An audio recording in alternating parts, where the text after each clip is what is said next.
एक साहस, एक ऐसे राजकुमार की साहस जिसने सत्य की खोज के लिए अपने सारे ऐशो आराम का त्याग किया। एक उस व्यक्ति का साहस जिसने पूरे समाज को बदलने की उद्घोषणा की। आप सबको बैसाख पूर्णिमा, जिसे बुद्ध पूर्णिमा भी कहा जाता है, उसकी ढेरों सारी बधाइयां। यह भारत के एक उस महान व्यक्ति के जन्म का दिन है जिसने विश्व में उस समय के पूरे विश्व को आलोकित किया है, जो महामानव रहे हैं। भगवान बुद्ध, जिनको अलग अलग नामों से जाना जाता है, कोई उनको शाक्य मुनि कहता है, कोई तथागत कहता है, कोई सिद्धार्थ के नाम से जानता है, कोई भगवान बुद्ध कहता है। इनका जन्म ईसा से 563 ईस्वी पूर्व बैसाख पूर्णिमा को हुआ था। आज का ही दिन इसको बैसाख पूर्णिमा कहा जाता है।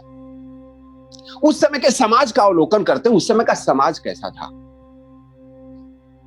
भगवान बुद्ध का जिस समय आगमन हुआ, भारत में उत्तर वैदिक काल का समापन चल रहा था। अगर इतिहास की दृष्टि से देखें तो जनपद काल था। भारत में मुख्य 12-13 जनपदों में भारत बटा हुआ था। काशी जनपद, मगध जनपद, पांचाल, कुरु, अलग अलग भाग। उन जनपद में एक महासंघर्ष चल रहा था, जिस संघर्ष का नाम था ब्राह्मण और क्षत्रिय संघर्ष। दोनों अपने अपने वर्चस्व की लड़ाई लड़ रहे थे। किसी जगह पे ब्राह्मणों का राज था तो कहीं क्षत्रियों का राज था। जो सिद्धांतों का लड़ाई चल रहा था, बुद्धि में ज्यादा बुद्धि राज करेगा या तलवार राज करेगा, संघर्ष का माहौल था। उस समय कपिल वस्तु के राजा शुद्धोधन के घर एक बालक का जन्म होता है। इनकी माता का नाम महामाया था। दुर्भाग्य से जब गौतम बुद्ध जी 7 दिनों के थे तो इनकी माता श्री का निधन हो गया और इनका पालन पोषण इनकी मौसी और सौतेली मां महाप्रजापति गौतमी ने किया। यही कारण है कि सिद्धार्थ का नाम सिद्धार्थ गौतम भी कहा जाता है। बचपन में ही इनकी एक अद्भुत गुण इनके अंदर विकसित था। यह किसी को भी दुखी नहीं देख सकते थे। दया का ऐसा भाव कि हर एक के प्रति, इवन जब वे खेल खेलते थे अपने छोटे छोटे भाइयों के साथ, तो हर एक खेल में इनको हारना पसंद था, इसलिए कि मेरा भाई दुखी नहीं हो जाए, मेरे साथ खेलने वाले बच्चे दुखी नहीं हो जाए। उस समय ज्योतिष विद्या भारत में बहुत ही एडवांस में थी। एक महात्मा आते हैं इनके पिताजी के यहाँ और बच्चे का हस्त रेखा देख करके और पहले स्पष्ट कर देते हैं कि यह लड़का सन्यासी बनेगा।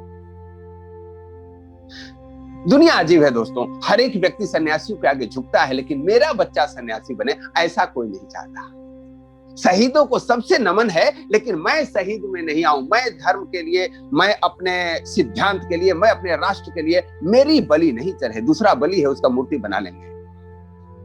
राजा शुद्धोधन के भी मन में यही विचार आया, मेरा बेटा सन्यासी ना बने। और इन्होंने उपाय किया। हर एक व्यक्ति उपाय करता है। इनके पिताजी ने भी उपाय किया और वह उपाय ये किया कि बच्चा को जब दुख होगा तब तो सन्यास लेगा, तो इसको ऐसा करते हैं, ऐसी जगह पे रखते हैं इसको दुख का कहीं परिचय ही नहीं हो। और इनको महल के बाहर जाने की पाबंदी लग गई। पाबंदी इनको इस तरह से कि इनको जरूरत ही नहीं पड़े बाहर जाए। इनकी दुनिया कूप के मेढक की तरह राजमहल के अंदर ही, सारे व्यवस्थाओं के अंदर, सारे सुख सुविधाओं के अंदर रह गया। राजा के पूरा राज दरबार महल के बाहर, सब कुछ महल के बाहर, महल के अंदर तो सिर्फ ऐशो आराम की सारी चीजें। लेकिन फिर भी कहा जाता है कि कुछ आपके पूर्व जन्म के संस्कार होते हैं। महात्मा बुद्ध के अंदर, या भी कह सकते हैं राजकुमार सिद्धार्थ के अंदर, वह ऐसे संस्कार थे कि इनको बहुत ज्यादा आकर्षण नहीं था महल के चीजों में। खैर, जब इनकी अवस्था 16 साल की ही हुई तो स्वयंवर के द्वारा इनकी शादी कर दी गई। उस समय की सबसे खूबसूरत, सबसे सुंदरी यशोधरा नाम की एक राजकुमारी से इनका शादी हो गया। जैसे कहा जाता है, बच्चा भटकेगा नहीं, शादी कर दो, सन्यास नहीं लेगा। अभी भी ये सिद्धांत है, अभी भी माता पिता मानते हैं। बच्चों में वैराग्य आया, इसकी शादी कर दो। शादी करते ही बहुत सारे लोग लक्ष्य से भटक जाते हैं। इनके माता पिता भी यही चाहते थे, ये अपने लक्ष्य से भटक जाएं। इनकी शादी हो गई। 1 साल के अंदर इनका पुत्र भी हो गया। चलो, संसार में फंसाने का दूसरा तरीका। तो उनके माता पिता भी आज ही के माता पिता की तरह थे, बच्चे की शादी कर दो, सेटल कर दो, बाल बच्चा हो जाएगा, बच्चा भटकेगा नहीं। दोस्तों, इनकी भी शादी हो गई। अब राजा निश्चिंत हो गए कि अब क्या संन्यास लेगा, अब तो इतनी सुंदर बीवी है, इतना प्यारा पुत्र है। चलिए, एक दिन अभी बड़े हुए तो महल के बाहर निकलने की इनकी इच्छा हुई, और राजा भी चाहते थे कि अब ये भी दुनिया देखे, क्योंकि इसको राज्य सौंपना है। रथ से बाहर निकलते हैं अपने सारथी के साथ, तो रास्ते में देखते हैं कोई व्यक्ति खांस रहा है, बीमार है। इन्होंने आज तक बीमार देखा ही नहीं था। अब समझ सकते हैं, 17 साल का नौजवान, कभी किसी न बीमार पड़ा हो न बीमार देखा हो, बाहर किसी व्यक्ति को दीनहीन लाचार अवस्था में देखता है। सारथी से पूछता है, ये क्या है? बोला जी, ये मनुष्य ही है, ये बीमार है। बोले, बीमार क्या होती है? बोला, यह आपका जो शरीर है, यह आपकी इच्छा अनुरूप कार्य करना बंद कर देता है। बोले, इससे क्या होता है? बोला, आपके शरीर में असहनीय पीड़ा होती है। अब ये पहली बार पीड़ा का अनुभव कर रहे थे। बोला, क्या सबको होता है? बोला, हाँ जी, सिद्धांत है, शरीर है तो बीमारी होगी। इनका मन विचलित हो रहा था। आगे बढ़ते हैं, एक वृद्ध व्यक्ति को देखते हैं, झुक के चलता हुआ, असहाय, लाचार। बोले, ये क्या है? बोला, जी प्रभु, ये शरीर की अवस्था है राजकुमार। अभी आप युवा हैं, आप भी कल वृद्ध होंगे। हृदय कांप उठा गौतम सिद्धार्थ का, मैं भी बूढ़ा होऊंगा। आप सभी सोचते, सबके साथ ये होता है, आपके साथ प्रश्न नहीं उठता। इनके सामने प्रश्न था, मैं भी बूढ़ा होऊंगा क्या? मैं भी असमर्थ होऊंगा क्या? क्या मेरे अंदर भी वो ऊर्जा नहीं रहेगी जो अभी है? फिर आगे बढ़ते हैं, राम नाम सत्य है, राम नाम सत्य है, राम नाम सत्य है कि उद्घोष करते हुए कुछ लोग तेजी से बढ़े जा रहे थे। गौतम बुद्ध पूछते हैं, यह क्या है? बोला, प्रभु, इसका अंत काल आ गया है, ये समाप्त हो गया है। मृतक मृत्यु को प्राप्त होता है। मृत्यु मृत्यु क्या चीज होती है? बोला, इसके बाद यह शरीर नष्ट हो जाता है। जिस शरीर में आप हैं वह नष्ट हो जाता है, प्राण पखेरु उड़ जाते हैं, आत्मा शरीर को छोड़ देती है। बहुत व्यथित दुखित मन गौतम बुद्ध घर में आते हैं। राजमहल में घुसने वाले हैं, तभी उनको नजर एक सन्यासी पे पड़ता है। चेहरे पे मुस्कुराहट, चेहरे पे तेज, सदैव प्रसन्न। बोलते, ये क्या है? बोला, जी ये सन्यासी हैं, इन्होंने पूरा संसार को छोड़ दिया है ईश्वर प्राप्ति के लिए, अपनी ज्ञान प्राप्ति के लिए। बोले, अच्छा, इससे क्या होता है? बोला, इसे जन्म मरण के मृत्यु चक्र से छुटकारा मिल जाती है। इन सारे बातों को सोचते हुए व्यथित मन जब घर में आते हैं, इनको नींद नहीं आती है। क्या मैं भी मरूंगा? क्या मैं भी वृद्ध होऊंगा? क्या मैं भी बीमार पड़ूंगा? क्या यह शरीर जो है मेरा छूट जाएगा? आदि आदि क्वेश्चन को करते करते इनके मन में भयंकर पीड़ा होती है, और बोलते, इस पीड़ा का निवारण करना है। और इन्होंने एक डिसीजन लिया। रात्रि के समय, रात्रि के घनघोर अंधेरे में, बरसात के दिन थी, बारिश हो रहे थे, अपने राजमहल का परित्याग कर दिया। सोती हुई पत्नी, सोता हुआ बच्चा, महल, परिवार, राज, सबका त्याग करके और चले दिए सत्य को प्राप्ति के लिए। उस लक्ष्य को प्राप्ति के लिए इन्होंने जीवन का परित्याग किया, उस जीवन का जहां इनको आनंद से ओतप्रोत थे।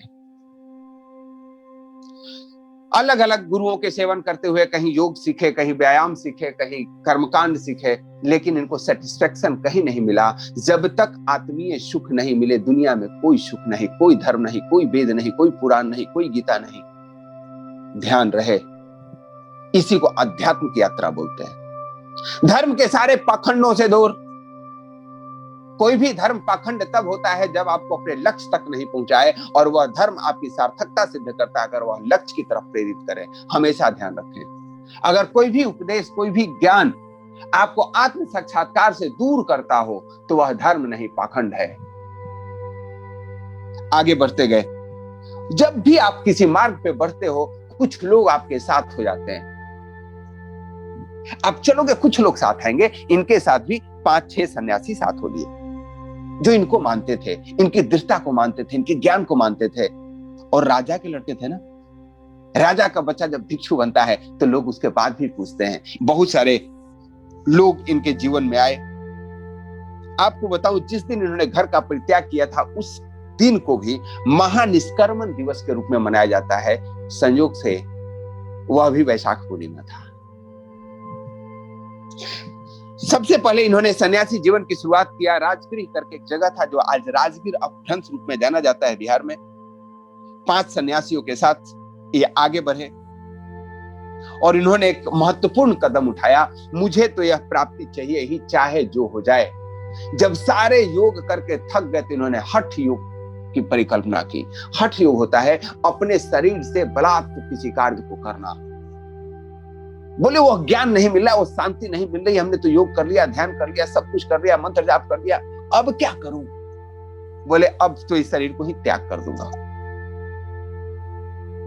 दूध को फेंक देने से मक्खन नहीं निकलता। गौतम बुद्ध ने यह गलती की और इन्होंने अन्न जल का त्याग कर दिया। त्याग करने से इतने दुबले पतले हो गए, इतनी काया कृश हो गई कि अपने शरीर का भार भी उठाना इनके लिए मुश्किल हो गया। निरंजना नदी के किनारे इन नदी के प्रवाह को पार कर रहे थे। मात्र 2 फुट भी पानी रहा होगा, ये पार नहीं कर पा रहे थे। शरीर अचेतावस्था में जा रहा था। तभी उस नदी में पानी भरने वाली कुछ औरतें थी, वो बात कर रही थी। उन्होंने इनको कहा, हे सन्यासी, ये जो कृष्णकाया को लेकर के घूम रहे हो यह कोई मार्ग नहीं है। जैसे वीणा के तार अगर बहुत ज्यादा खींच दोगे तो टूट जाएगा और ढीला छोड़ दोगे तो स्वर ही नहीं निकलेगा, वैसे ही इस शरीर को कष्ट देकर के किसी चीज की प्राप्ति नहीं हो सकती है। स्वस्थ शरीर ही स्वस्थ मन देगा और स्वस्थ मन ही स्वस्थ बुद्धि देगी और स्वस्थ बुद्धि ही उस परमात्मा को प्राप्त करेगी। एक आम महिला के दिया गया यह उपदेश इनके जीवन को महापरिवर्तन करता है और यह संकल्प लेते हैं कि यस, मुझे इस शरीर की रक्षा करनी चाहिए। यही शरीर उस ईश्वर तत्व को प्राप्त करने का एकमात्र साधन है। हालांकि इन्होंने नाम उसको ईश्वर तत्व नहीं, इसको आत्म तत्व दिया है, सेल्फ रियलाइजेशन दिया है। इन्होंने अपने डिसीजन को बदला, बोला नहीं, हमको अन्न जल ग्रहण करना चाहिए, इस शरीर का रक्षण आवश्यक है। जब भी आप जीवन में कोई अपने सिद्धांत में परिवर्तन करते हो, भले ही वो भले के लिए हो, कुछ लोगों को अटपटा लगता है, कुछ लोग आपका साथ छोड़ जाते हैं। इनके साथ भी ऐसा होता, आपके साथ भी ऐसा ही होता है। इनके वो जो 5 सन्यासी मित्र थे इनके, उन्होंने बोला अरे यह तो अपने मार्ग से च्युत हो रहा है, ये तो अपना हठ योग छोड़ रहा है, अब इसके अंदर वो रही नहीं। उन लोगों ने इनका त्याग कर दिया, लेकिन ये अपने मार्ग से नहीं विचलित हुए, रास्ता बदले थे, मंजिल नहीं बदले थे। एक गांव में भिक्षा के लिए जा रहे हैं, तभी बीच में अचेत हो जाते। अचानक तभी सुजाता नाम की स्त्री जो जंगल की तरफ जा रही थी वन देवी को भोग लगाने। हमारा भारत बड़ी परंपरागत रहा है, वन में जीवों को भोजन रखने की परंपरा रही है हमारी। अभी भी हम कुछ लोग कौवों को, कबूतरों को, गाय को, कुत्ते को रोटियां दिया करते हैं, अन्न दिया करते हैं। खीर बनाकर जाती हुई सुजाता ने जब देखा कि एक कृष्णकाया सन्यासी अचेतावस्था की ओर जा रहा है, उन्होंने अपना खीर खिलाया। महात्मा बुद्ध कहते हैं मध्य मार्ग अपनाइए। इस शरीर का ध्यान आवश्यक है ताकि यह साधना कर सके। इन्होंने जब वापस अन्न जल ग्रहण किया, 35 वर्ष की उम्र में साधना करते रहे, तपस्या करते रहे, जो भी इनका मार्ग पे जिस पे चल रहे थे। 35 साल की उम्र में बोधि वृक्ष के किनारे के नीचे, आज भी वह जगह बोध गया के रूप में जाना जाता है, गया डिस्ट्रिक्ट के अंदर आता है, बिहार के अंदर। वहां इनको आत्म साक्षात्कार हुआ, सेल्फ रियलाइजेशन हुआ, इनको महाबोधि की प्राप्ति हुई। और जब इनको ज्ञान प्राप्ति हुआ तो सबसे पहला ज्ञान इन्होंने सारनाथ में प्रथम उपदेश दिया, जिसको कहा जाता है धर्म चक्र परिवर्तन। और वही जो छह मित्र जो इनका त्याग कर दिए थे, वापस इनसे वहां मिलते हैं और उन्होंने बौद्ध धर्म की इनसे शिक्षा लेते हैं। जो इन्होंने प्रथम उपदेश दिया सारनाथ में, उसको हम धर्म चक्र परिवर्तन के रूप में जानते हैं। इन्होंने 4 आर्य सिद्धांतों की बात की और वह सिद्धांत है जन्म दुख है, दुनिया में दुख है। पहला सिद्धांत, दुनिया में दुख है। यस दोस्तों, जन्म लेना दुख है, बीमार होना दुख है, मरना दुख है, व्याधि दुख है, दुष्ट का मिलना दुख है, अपनों का बिछड़ना दुख है, अच्छे लोगों का बिछड़ना दुख है। हर एक जगह दुख ही दुख है। इनका सिद्धांत, 4 सिद्धांत में सिद्धांत नंबर 1, हर एक जगह दुख है। और इन्होंने कहा दुख का कारण है, कोई भी दुख का यही कारण है, हमारी इच्छा, हमारी तृष्णा, हमें पाने की इच्छा। तीसरा सिद्धांत है इनका, इस दुख का उपाय भी है, दुख का निवारण है। इच्छा का त्याग ही इस दुख का निवारण है। और चौथा सिद्धांत था दुख निरोधगामिनी प्रतिपद। आप इसको दुख से पूरी तरह मुक्त तभी होंगे जब आप आत्म साक्षात्कार कर लेंगे, और इसके लिए एक साधना है जिसको इन्होंने चौथा आर्य सिद्धांत के रूप में दिया। इन्होंने सबसे महत्वपूर्ण आध्यात्मिक मार्ग जो बौद्ध धर्म वाले मानते हैं, या कहिए तो सभी मानते हैं, इन्होंने अष्टांगिक मार्ग इसका नाम दिया। 8 तरह के मार्ग। सम्यक दृष्टि, आपकी नजर जो होनी चाहिए सम्यक होनी चाहिए, पवित्र होनी चाहिए। किसी चीज को देखने का आपका पवित्र नजरिया होना चाहिए। बिना सम्यक दृष्टि के आप जीवन के अध्यात्म में आगे नहीं बढ़ सकते, लक्ष्य में आगे नहीं बढ़ सकते। सम्यक संकल्प, आपका जो संकल्प हो वो सही होना चाहिए। जैसा आप संकल्प लेते हो वैसा ही बन जाते हो, वही कार्य आप करते हो। इन्होंने सम्यक संकल्प लिया, क्योंकि बिना संकल्प के आप अपने लक्ष्य तक नहीं पहुंचते हैं, और आपका संकल्प सही होना चाहिए। कभी भी संकल्प लेते समय किसी के दुख का कारण नहीं बने, दुख के निवारण का कारण बने। आपको ऐसा संकल्प लेना चाहिए। सम्यक वाक, सम्यक वाक का मतलब होता है आपकी वाणी ही आपके विचारों को जन्म देती है। विचार आपके वाणी के रूप में निकलते हैं। आपको वाणी की साधना करनी चाहिए। जीवन में वाणी की पवित्रता और सत्यता होना आवश्यक है।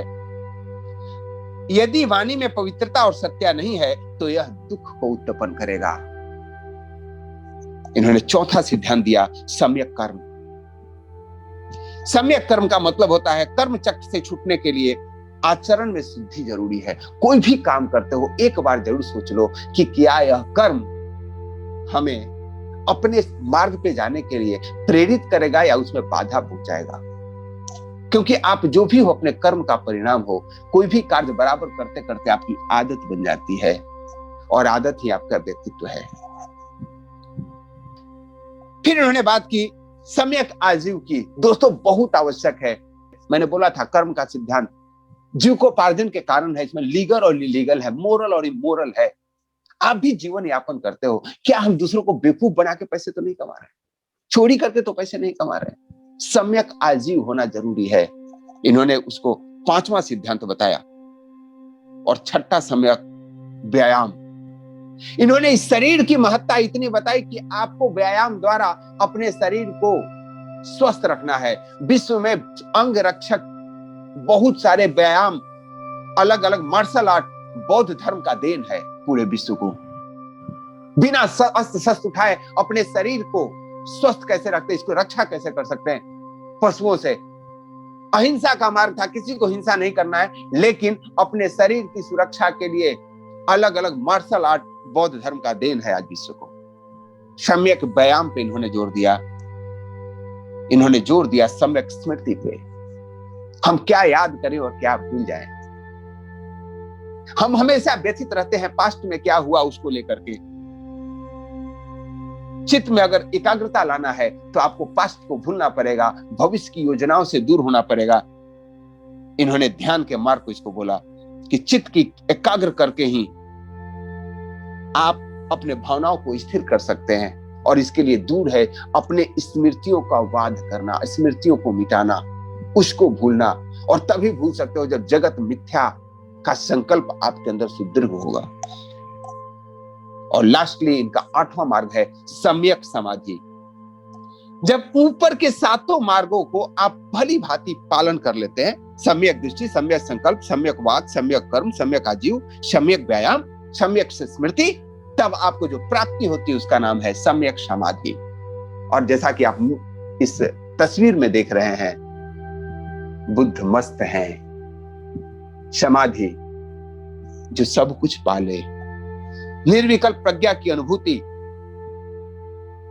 जिसको तुरीय मार्ग कहा गया है, खुद में खुद को पा करके खुदा बन गए।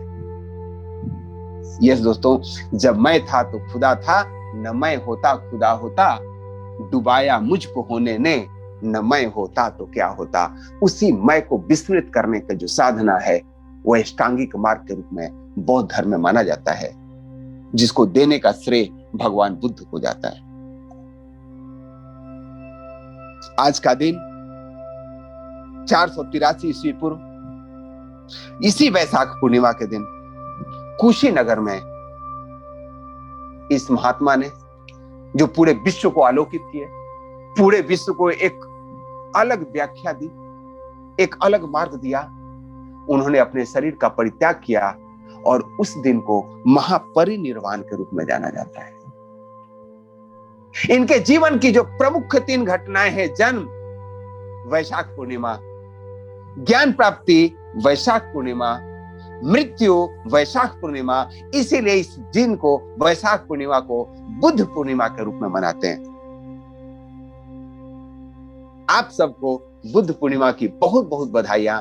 हमें आशा है आप लोगों को कुछ चीजें क्लियर हुई होगी भगवान बुद्ध के बारे में। लाइट ऑफ एशिया के रूप में इनको कहा जाता है, जाना जाता है। पूरा विश्व इनके ज्ञान के आगे नतमस्तक है। विश्व में अगर प्रेम का सिद्धांत किसी ने दिया है वह है भगवान बुद्ध। कोई नफरत नहीं, सबसे प्रेम, जीव मात्र से प्रेम। आज मैं आप सबके साथ उस महापुरुष को नमन करता हूं जिन्होंने मनुष्य मात्र को इस सिद्धांत दिया।